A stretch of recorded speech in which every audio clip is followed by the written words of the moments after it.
national championship. 1949 fencing, Oh, heavy year. Ladies co-champions. and gentlemen, we are back here live with another episode of The Big Break covering your Big Ten sports. We got our Iowa Hawkeyes with Drew and Ethan repping Iowa today. I got on a very special jersey, to me at least. My boy Dwayne Haskins from Ohio State decided to give him a rep here today. Shout out to you, R.I.P. RIP Dwayne, we miss you. But guys, today, as you guys could see with the graphic over here, number 22, Iowa, it is the Caitlin Clark show. What can we say about her that probably hasn't already been said? But guys, we didn't call it last week. I think all four of us agreed it was Wisconsin who was going to bring home a championship for the Big Ten and the NIT.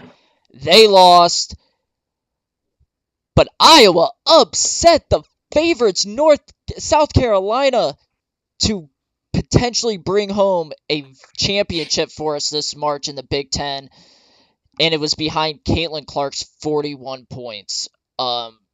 Either one of you guys, go ahead. What can we say about Caitlin Clark? Oh, I got one. Controversy. She touches the ball too much and turns the ball over too much. No, 8 out of the 10 teams turnovers. Played all 39 minutes, well, 40 minutes, however you want to score it. Amazing. Phenomenal performance, top to bottom. 41, 6, and 8. All of the fourth quarter points were funneled through her, whether scoring or assisted on. Phenomenal athlete. I mean, front to back, top to bottom, fantastic. Drew? Yeah, I mean, she was amazing. I think Caitlin Clark won that game. It was all on her shoulders. She's an absolute dog. She is Steph Curry. She can find and pull her shot whenever she wants. But a negative, she talks to the refs a lot, just like Steph Curry. And she was pretty relaxed on defense most of the time, which I understand because you're doing all this scoring. She's going to take possessions off.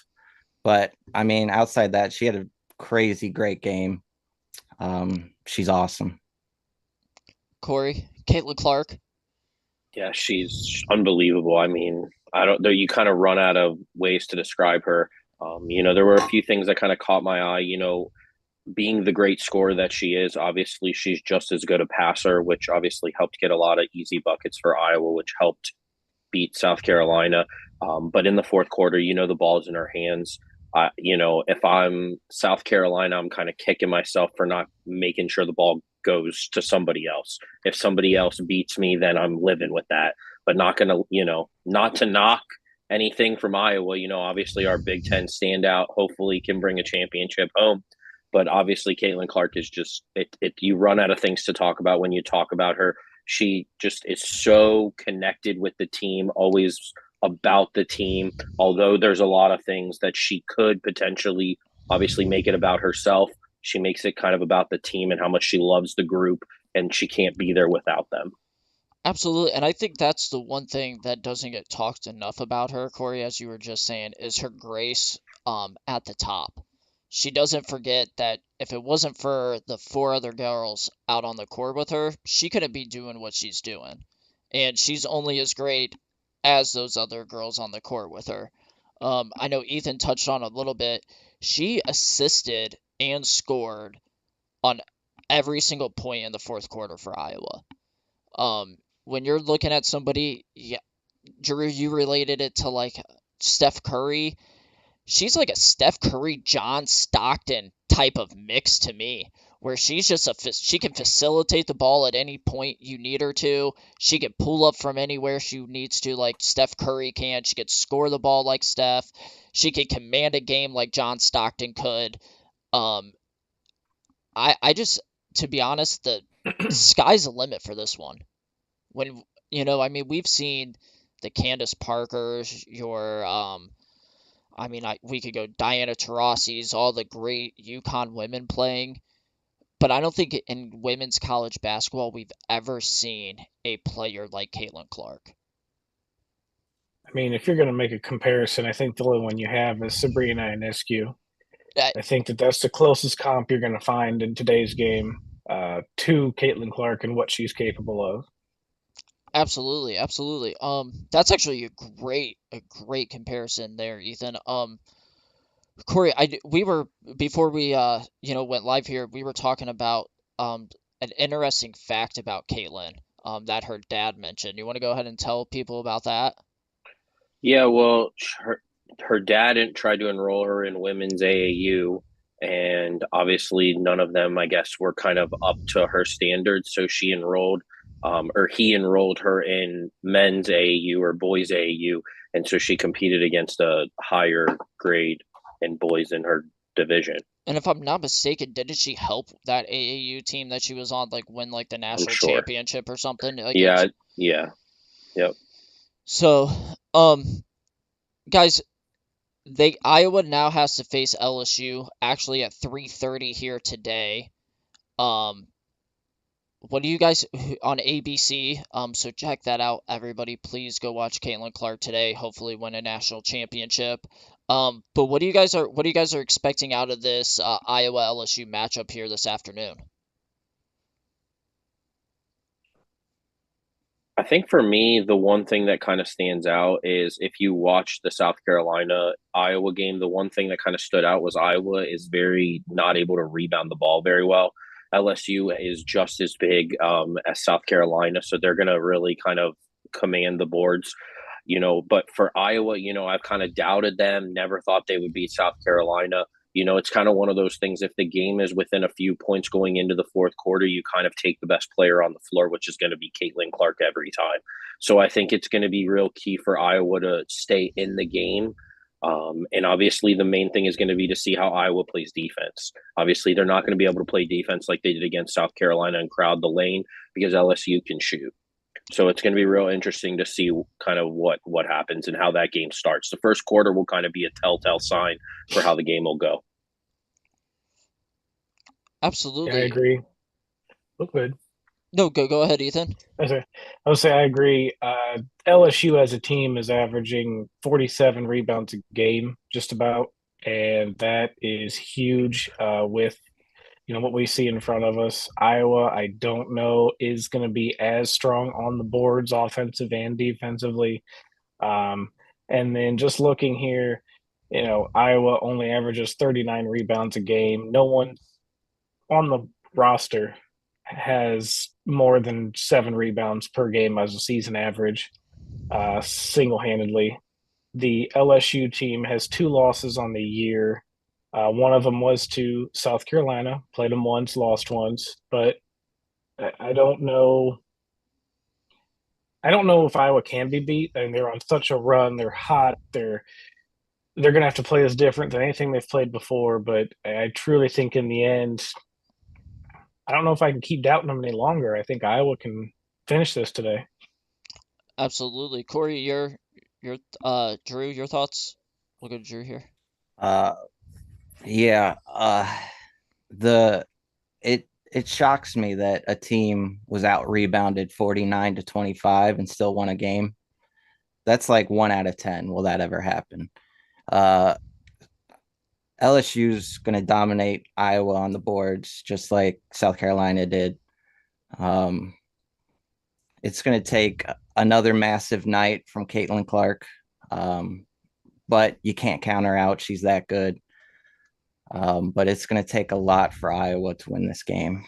And I think the first quarter is going to be the telltale sign as to if they can compete or not. Absolutely. When I'm looking at it, I think where this game boils down to are obviously two players. We know who it boils down to on the Iowa side of the ball. Number 22, Caitlin Clark. How well does she play? I know I back-to-back 40-point games from her, first ever men or women players done that in the NCAA tournament. She is hot as can be right now. Um, if she, and so we know what Caitlin Clark has to do, right, for them to win. On the other side of the ball for LSU, I think it all boils down to Angel Reese. Yes.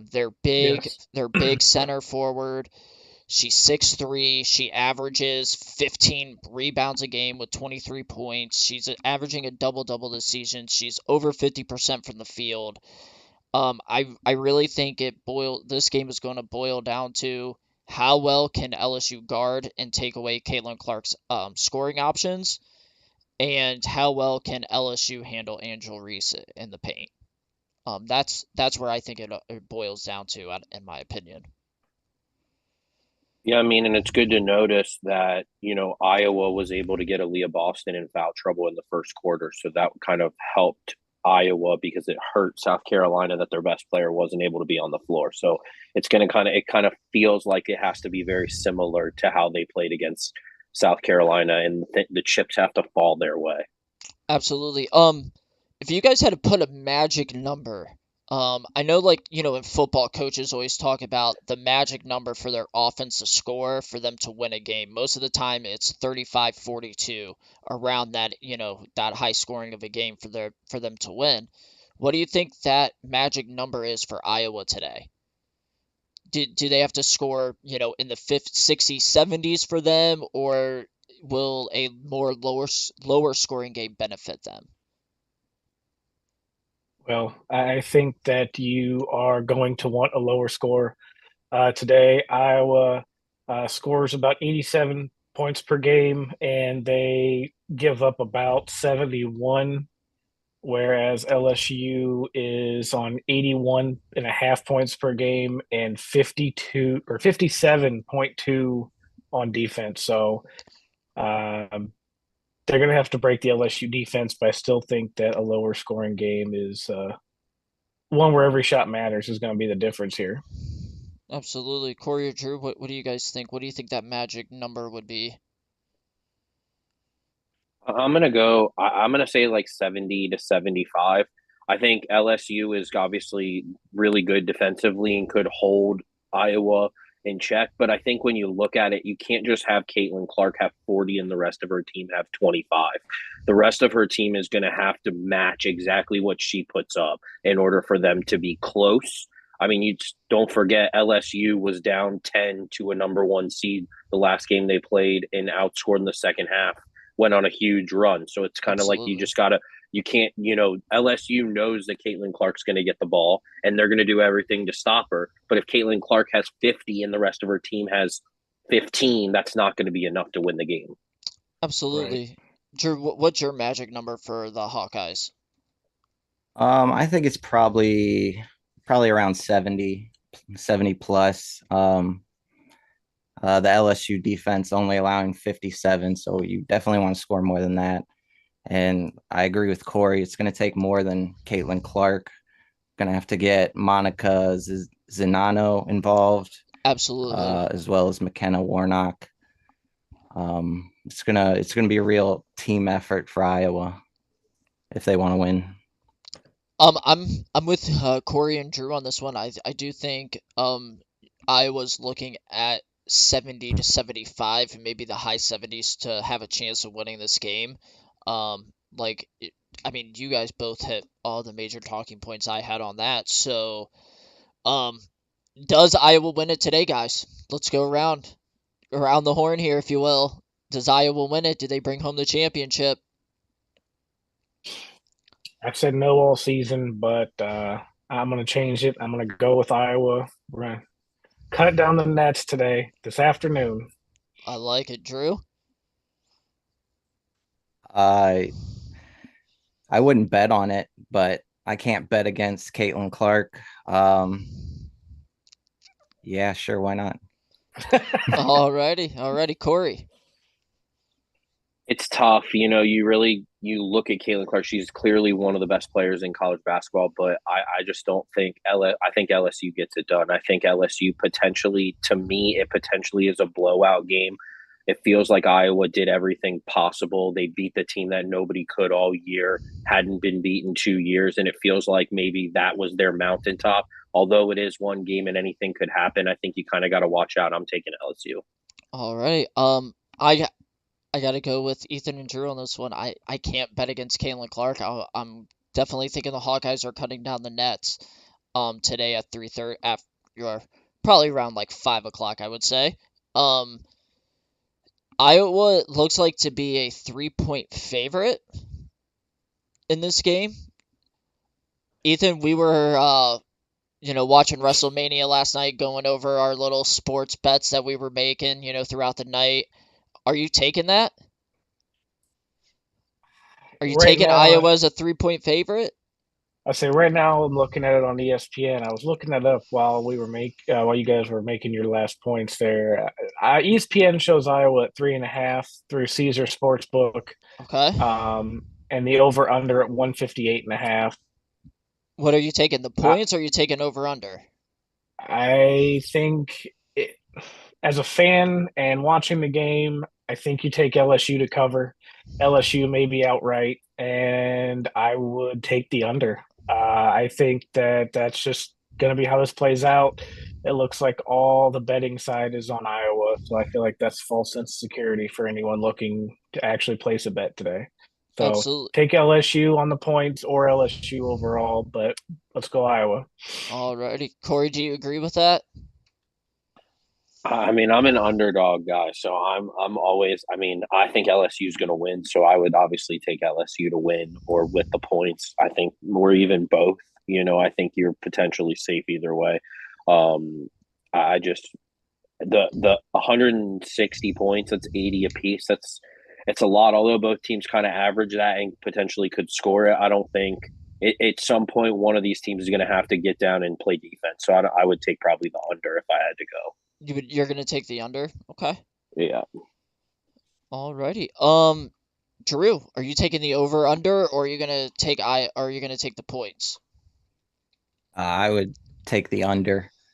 To me, this is going to play out like a close first half, and then LSU just kind of runs away, wins by about 20 or so. But um, yeah, Absolutely. If I was a betting man, I would probably take the over under. I wouldn't mess around with the point spread just because buzzer beaters and you're looking at that, then some idiot freshman who just got into the game because it's the only playing time they've seen all year, goes down and shoots a bucket to break the points when a heartbreaker. That's why I don't like taking points, so I would be more of an over under. So I would take the over under. In this for if I was betting on it, I would definitely be doing the over under. Another big news though in Big Ten basketball. Penn State's Micah Shrewsbury is reportedly leaving Penn State to take over the Notre Dame Fighting Irish, who I guess this is kind of out of left field, if you will, because it always seemed, from February or maybe late January to February, all the way kind of through, Notre Dame was going after Ohio State's Chris Holtmann. But they did land their next Notre Dame did land their next basketball coach, and Micah Shrewsbury. What are your guys' thoughts on him leaving Penn State? I mean, it's the way the coaching world works. I mean, obviously, being in the Big Ten is nice, and being at Penn State is great. But I'm sure he got a nice raise to go to Notre Dame, and obviously to play in potentially what I would probably consider right now the best basketball conference in the ACC. It's just kind of one of those. It stings the Big Ten because obviously he was a nice coach, good coach, got Penn State to where people didn't even think they could be. But it just seems, it just kind of is unfortunate that he's leaving the Big Ten. But I mean, I think it's a good hire for Notre Dame. Absolutely. Drew, your thoughts on Micah leaving? um, I think it's an underwhelming hire for Notre Dame. Shrewsbury in his 2 years at Penn State was average. His recruiting numbers aren't that great. So I worry about his recruiting ability, especially at Notre Dame with the high academics. But Shrewsbury was born and raised in Indianapolis. He's worked at IU, South Bend, Butler, Purdue, Wabash, and DePaul, which are all Indiana colleges. So he's 100% an Indiana guy. So I think that's good. I'm sure this is probably his dream job. So he's going to give it his all. But like I said, I worry about their recruiting. Absolutely. Ethan, is this obviously, in my opinion, going from Penn State to Notre Dame, at least basketball wise, is a step up. Do you feel the same way for Micah? Is he making a bigger step for his coaching career? I think so. I think that when you look at Notre Dame as a whole, academically and athletically, it is a massive boost to anybody's resume. I think it's huge for Absolutely. Micah himself. What he's looking at the stuff and doing notes and checking on him while I was checking for this podcast. I think it's going to be like the Mel Tucker effect in Notre Dame. I think he's going to have a breakout season at Penn State. He's going to go to Notre Dame, very tough ACC conference, deep conference, and he's going to be very low mid. He's been under Brad Stevens twice. He was at the NBA level under Brad Stevens and at Butler. He's been assistant to Matt Painter twice, so he's got great influence around him, and I'm sure he's got great contacts in his cell phone. Um, Notre Dame has Absolutely. been to the Final Four since '78. Wow. They finished 11-21 this year. Yeah, Bill Laimbeer was on that squad. Ooh. Notre Dame went 11-21 this year. They lose 6 grad transfers or grad students, and JJ Starling transferred to Syracuse. The strong guard for them. They do return 6, and they have Marcus Burton, a 4-star guarding coming potentially, but he's going to have some work to do, and it's going to be on the recruiting side. Absolutely. Do you guys think that he's going to be able to infiltrate cuz Indiana State like high school basketball is, a really good state program. They do turn out a lot of athletes. Do you think he's going to be able to infiltrate that being a born Indiana guy, being born and raised in that state? Do you think he's going to be able to take some of those guys away from IU and Purdue? Yeah, Yeah, absolutely.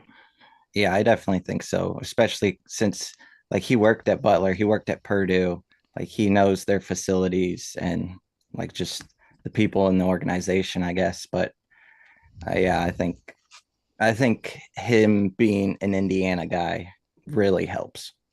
Absolutely. Corey?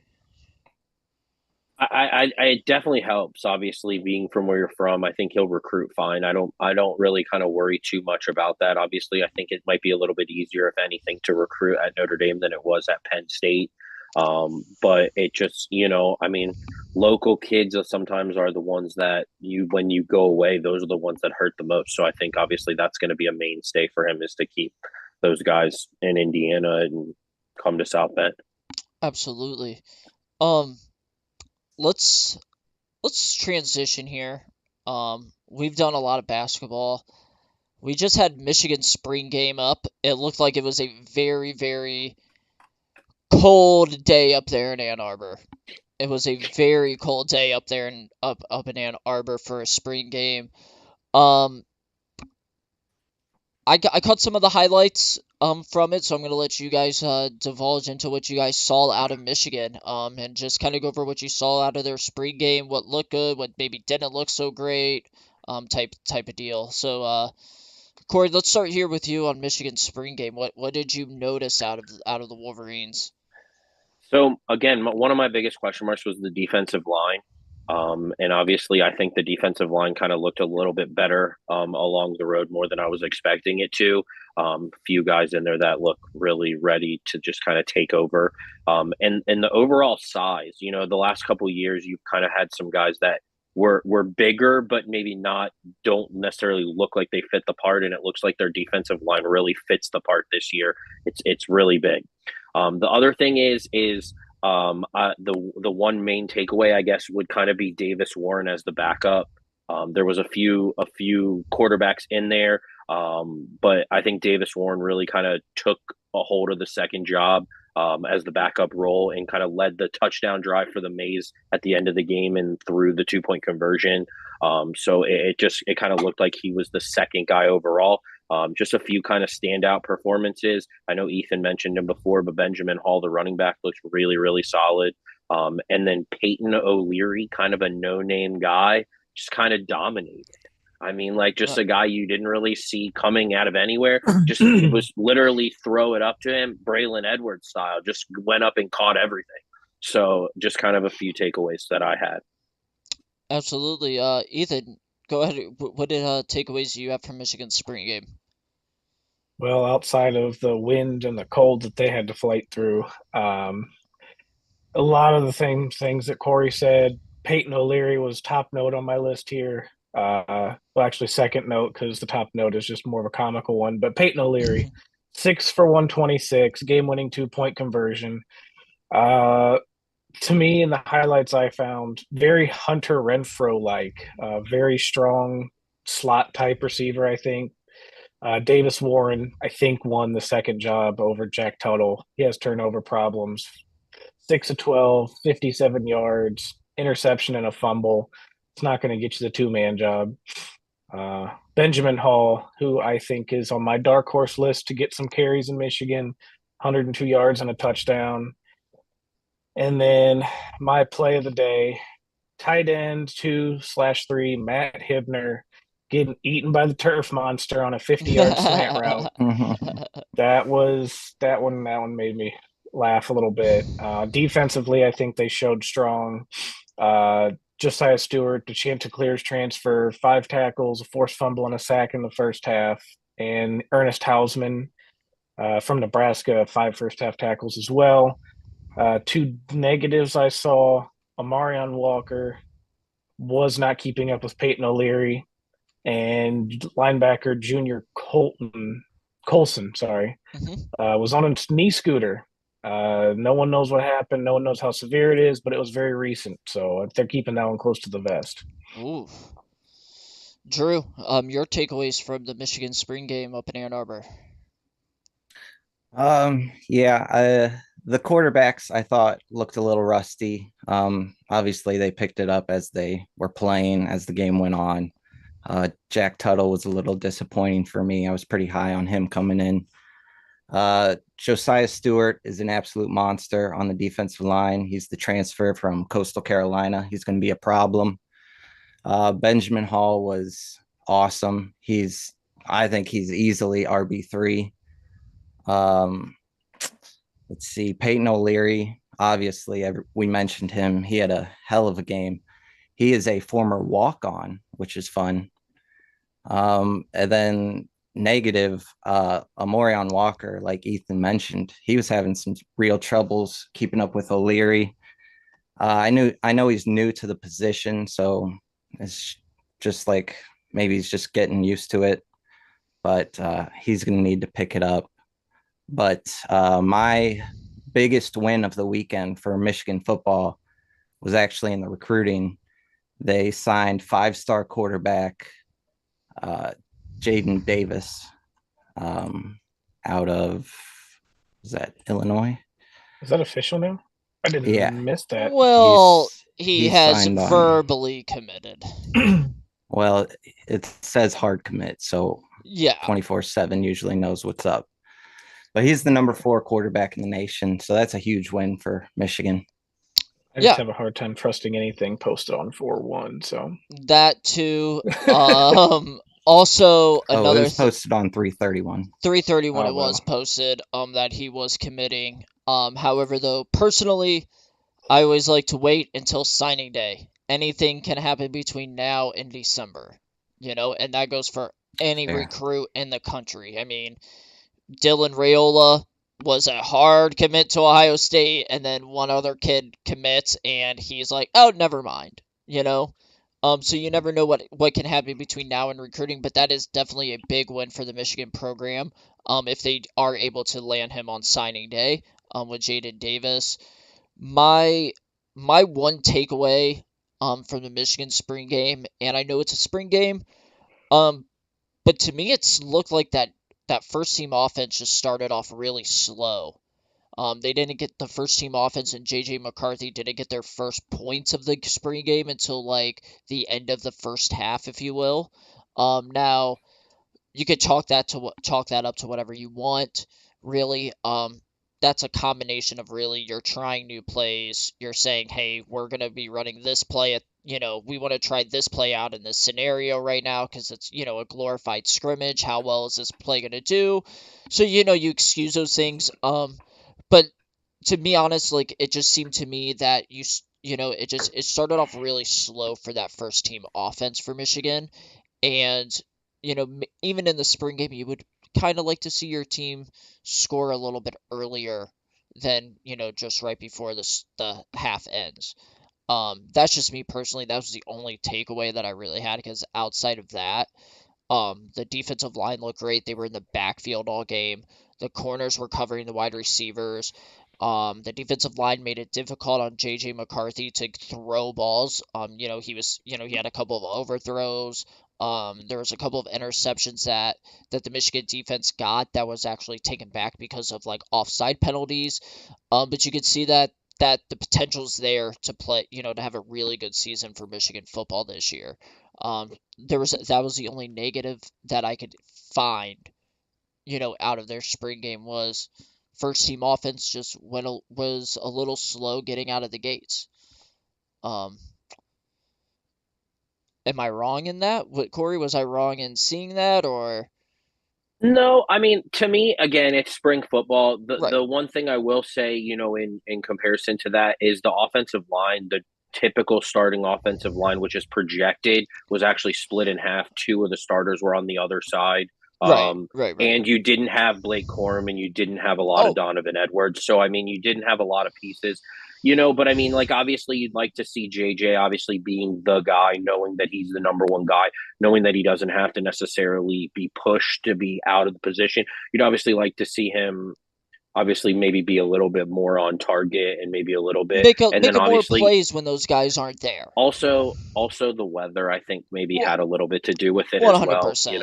Obviously, 100%. but I mean like you're not wrong. You'd definitely like to see JJ be a little bit more on point, knowing that whatever. But it just again spring football. It's hard to say. They played Oh, what 10-minute. They played 10-minute quarters quarters or and they something. played Yeah.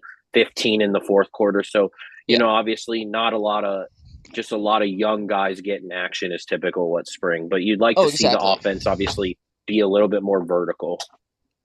Definitely, definitely. Drew, Ethan, your thoughts on that? Do you guys I wanted think to you hit touch that. on it? Yeah, I think I mean it's spring game. They're not going to show you their whole hand. Thus they're not going to open the whole playbook. So I mean that might have been part of the reason the offense struggled. I think the defense played really well, and Oh, that was also absolutely. part of it. Oh, absolutely. Ethan? Yeah, I agree with that.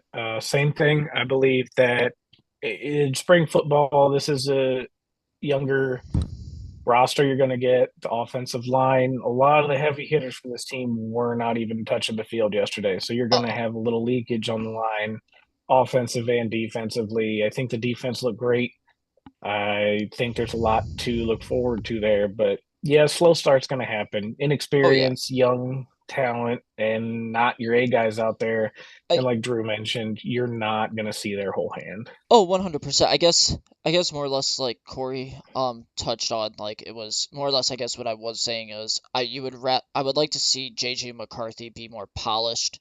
Even though it is a spring game, you would like to see him be more poised in those situations, knowing like, hey, I may have to do this if Blake Corum and Donovan Edwards aren't there for me during the season, you know? Um, but like obviously you're in spring, you don't have your full off, your half of your offensive line split up, you don't have all your weapons available. All those are fine. I get that. It was just to me, I just saw a little slow of a start, even for what could be, what is a spring game. I Um, mean, it's fair, but JJ yeah, only missed 3 passes, and one of those was a pick. So yeah, I Yeah. don't think that JJ showed out. JJ didn't show too bad. And he's a lock at the number one, so I don't think he had yeah. to try super hard, and I don't think he's No, going to try super hard till August. no, Yeah. he's definitely not. Eh, Go He ahead, Drew. did throw some darts. Like he was throwing he had some really nice out routes. Some Oh, really he's good throwing balls. the ball to the outside now. He finally learned that after the TCU game. to throw that ball to the sideline instead of the inside shoulder. So that, and Corey, you got to admit that was probably good to see out of JJ. Him like seeing those mistakes he made and then correcting them in a Well, I live mean, game scenario, if you will. yeah, I mean, it was good to see. I mean, a couple things I noted is when you see like the more experienced receivers run the route, you see them separating more towards the sideline opposed to when you have like a sophomore or a freshman going out. When he's throwing to Cornelius Johnson or Roman Wilson on the outside, they're literally right there. He can throw it and the ball they're going to catch it. Right. As for when he threw a couple really good passes that kind of should have been caught, honestly. But it just, it happens. I You can see, again, I don't know. It's spring football. What are you going to right. do? He doesn't. You'd like to think. I mean, like I said, I'd like to think that Davis Warren would go in and push JJ McCarthy to be better because Davis Warren looked pretty good.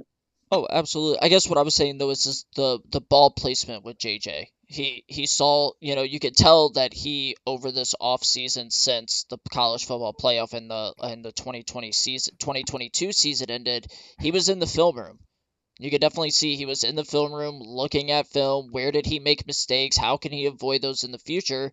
And you saw that with, like you were saying though, on those out routes, the ball placement was to the outside towards the sideline where only his receiver could make the catch. Um, Yeah, and it's important to note that I mean, he's literally played 13 games as a starter. So obviously, last year with those things kind of happen and are growing pains. But oh obviously, yeah, you'd like to see him no, make the adjustment I'm and saying update it's a it. good thing that he's making those adjustments because you could just say, oh, we were 3 plays away from going to the national championship. I got this. Be cocky. Don't need to be in the film room. I got this. But it's good to see him come out and say, no, I need to be better, and I'm making those improvements for my team. And you could see that on film, which I thought was really good. Um, Ethan, you sent us a picture in our group chat here for the podcast, and I'm going to put the graphic up now. It's from Saturday Tradition here. The most hated teams of the future Big Ten. Basically, they just included USC and UCLA into these rankings. As you guys can see, for everybody watching here, Ohio State, Michigan are 1, 2, probably not a surprise. USC slipped in at 3, Michigan State at 4, Iowa's at 5, Nebraska's at 6 for some reason, Penn State's at 7, Wisconsin's at 8, Illinois at 9, IU's at 10, Purdue's 11, Minnesota's 12, Maryland's 13, UCLA would be 14, and then Northwestern and Rutgers are 15 and 16 respectively. Your thoughts on this kind of ranking? I mean, I wouldn't say one Ohio State's 1 or Michigan's 2. I would say that's 1A and 1B, if you will. As most hated teams in the Big Ten. But outside of that, what are your guys' thoughts on this list? Any changes you would make? I don't understand why Michigan State's so high. That's just me personally. That might go through more basketball, or other sports, I guess, that I'm not as in tune with per se in the Big Ten. Iowa at 5 makes some sense. I think a lot of Nebraska's as well as USC and UCLA's that comes from the past. That's '90s Nebraska hate, and it kind of trickled over. Um, Penn State at 7, maybe a little low, but it's not the most hateful list I've seen. No one dislikes Northwestern. No one dislikes Rutgers. Great fan bases. Great, you know, good people to be around. But I would say there's some scramble in the middle. But Michigan State at 4 is my big surprise. Absolutely, Drew. Yeah.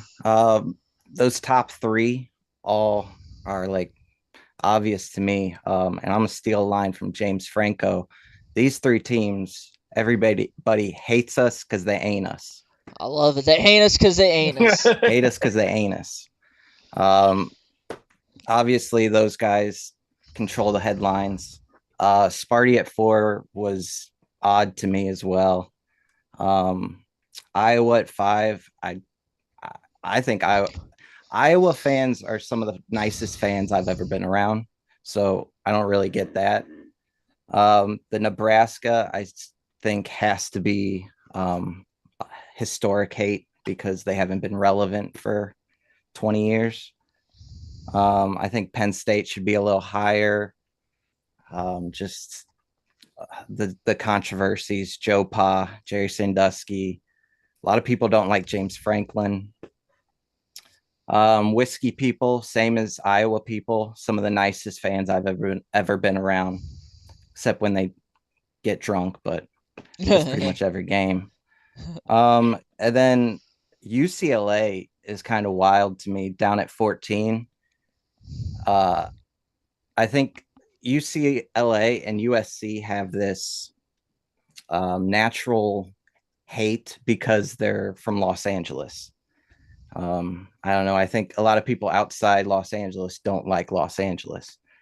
So I think plus UCLA, like once we get into the basketball season, people are really going to start hating UCLA more and more. So I expect them to greatly jump up the ranks. But yeah, I think, oh, and Michigan State, I think part of the Michigan State hate is basketball jealousy. Corey. I think USC should be number one. University of Spoiled Children, as we used to call them. I don't. I think they should be number one. I don't agree with UCLA being so low. I think they're going to be a rival for a lot of Big Ten teams because they're just tough and gritty and Absolutely, they will whatever. be. So the other one I think for me is Indiana's a little low. I think Indiana basketball with Bob Knight. I think people hated them. And so I think Indiana maybe Well, should be a little bit well, higher. Corey, I don't think they hated Indiana. I think they just hated Bob Knight.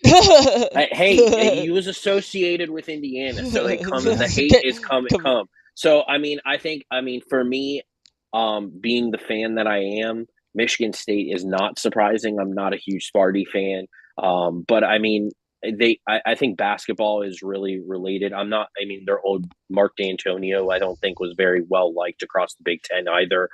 So it's not really surprising. Wisconsin, Penn State, I feel like maybe they should be ahead of Iowa and Nebraska. I know the history for Iowa and Nebraska, obviously, but you feel like Penn State, with everything that happened, it feels like they have more hate than a lot of others. So it feels like maybe they should be ahead.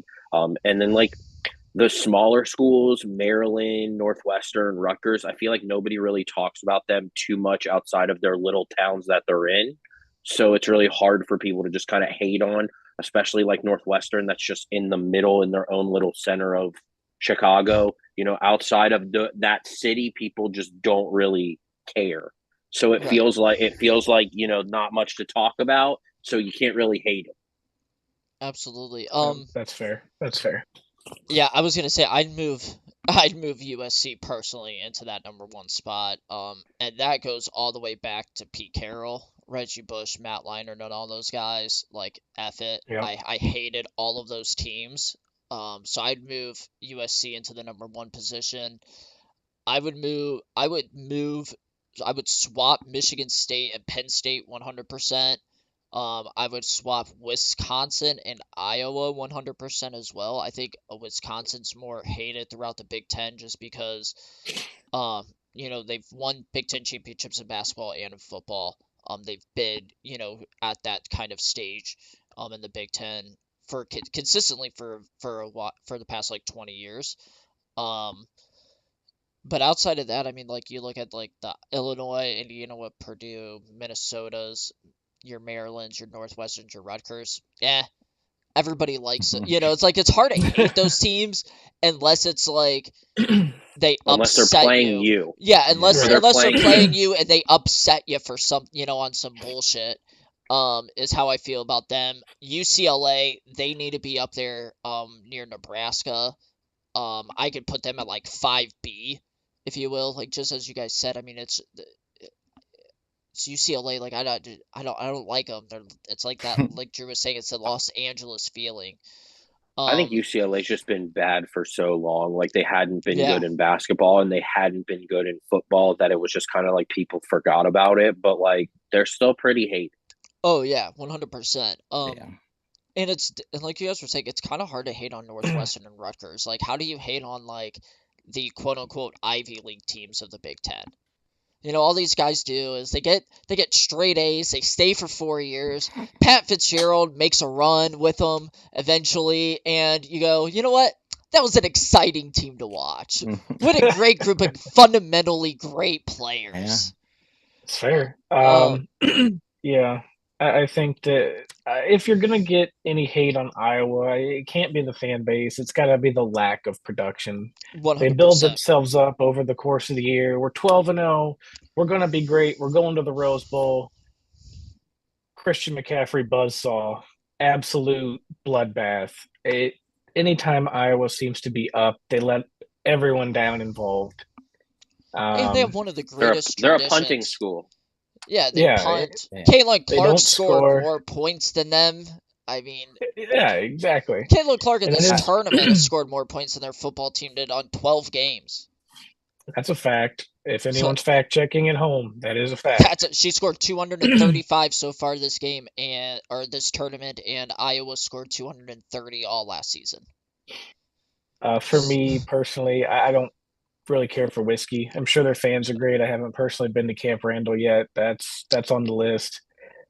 Gonna Um, check that off one Michigan. day. If you're going off fan bases, I think 1, 2, and 3 are correct. Interchangeable Michigan, based on who you're fan of. right?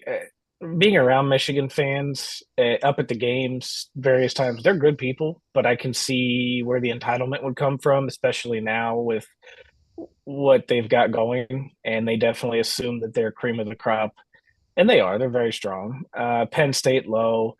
Nebraska, very old hate. I think Nebraska is going to be exciting, and I think they're going to turn.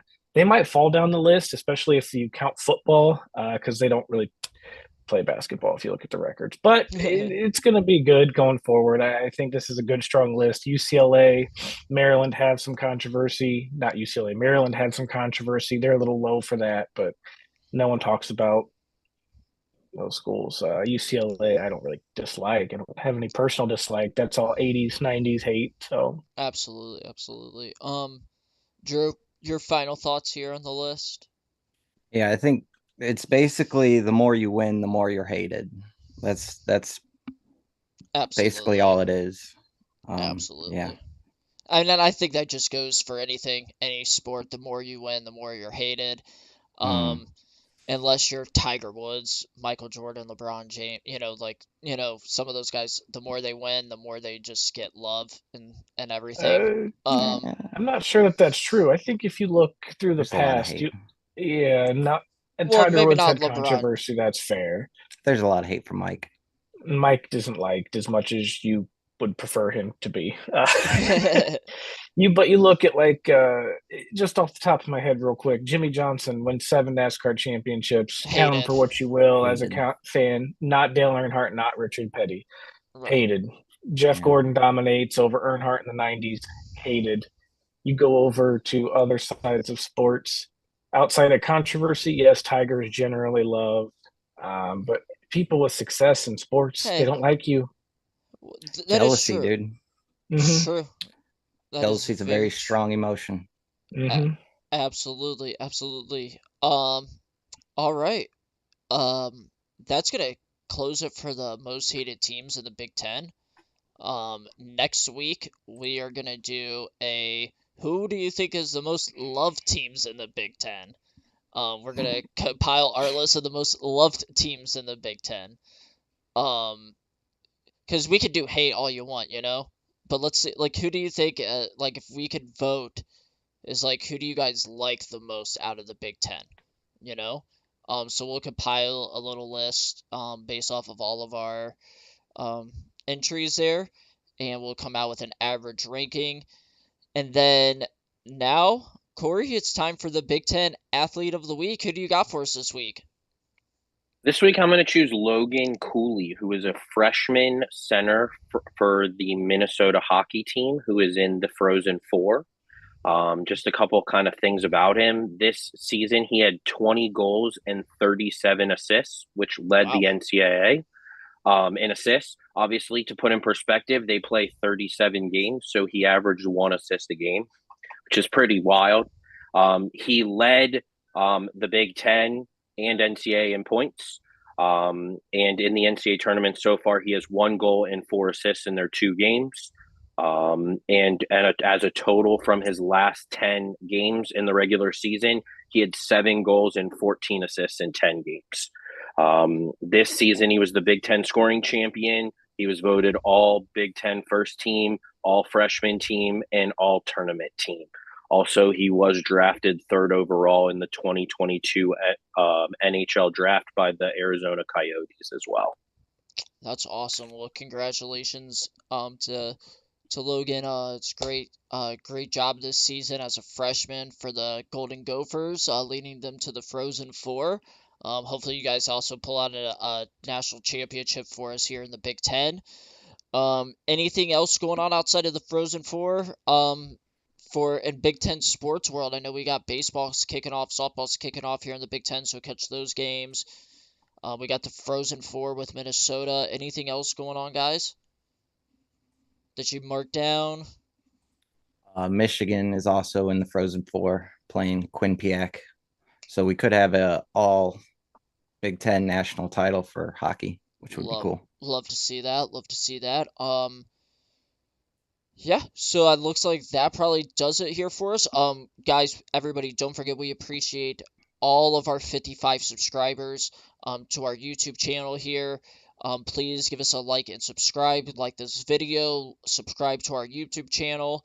As you guys have probably seen all over the place, as Corey has mentioned before, we are doing a giveaway at 100 subscribers. So let's try to get to that 100 so we can get you guys out that free merch. We're going to be getting hats made, shirts made. We're going to get some koozies. We got some stickers out on the way as well. So obviously there'll be like a nice little goodie bag for the winner of the giveaway. But we're going to have to get those out so we can, show that merch off to you so you guys know what you're winning. Just guys, Drew, Ethan, Corey, as always, fellas, thank you for your time on this beautiful Sunday afternoon. Peace out. Yes, sir. Be good. Be good at it.